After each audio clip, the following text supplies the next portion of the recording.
When you met with him, how did he look? He looked fine.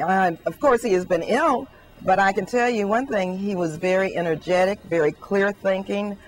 He knew what we had been doing while we were in Cuba. He knew our mission. He recognized who we were, and he was very engaging. And we discussed quite a few subjects. Of course, bottom line is we wanted to talk more about normal relations between our two countries and how he viewed diplomacy and discussions and dialogue as it relates to ending the embargo against Cuba.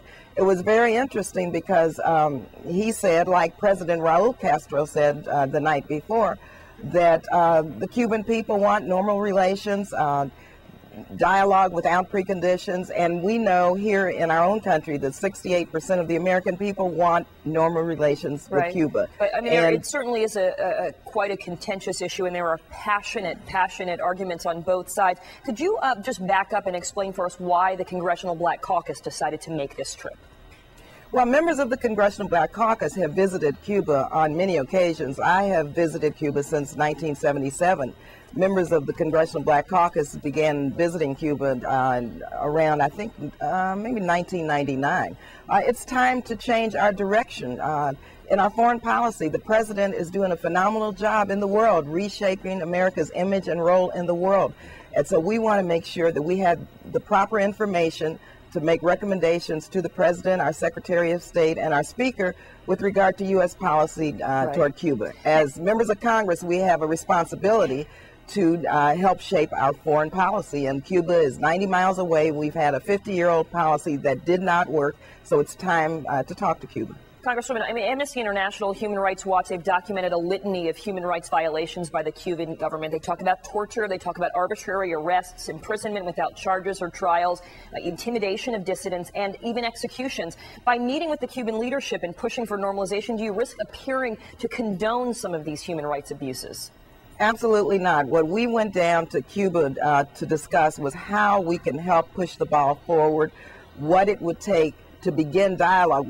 And we heard over and over again that every issue that the United States feels important, wants to discuss, every issue that has been raised for the last 50 years would be on the table for discussion. And so our purpose was to see if there were preconditions on the Cuban side. We heard that there were no preconditions. And in fact, we wanted to find out if they were interested. We have to remember that every country in Latin America, 15 countries, have normal relations with Cuba, most of the EU. We're the country which is isolated. The American people should have a right to travel to Cuba to determine their own perspective. And so all we're saying is, do we need to move forward to have constructive dialogue based on national sovereignty and mutual respect? And members of our delegation believe that that's the case. We will communicate this to our president prior to the Summit of the Americas, which will be held in Trinidad April 17th. Senator Emil Martinez, as you know, staunchly opposes normalizing relations under the Castro regime. He was born in Cuba. He came to the U.S. when he was 15, and this is the statement he issued to us last night. Regardless of one's position on Cuba policy, one should expect that any U.S. official or member of Congress visiting Cuba would have the courage to meet with members of Cuba's struggling independent civil society and to raise concerns about the regime's systematic violation of human rights with Cuban officials. Why didn't the delegation meet with any dissidents?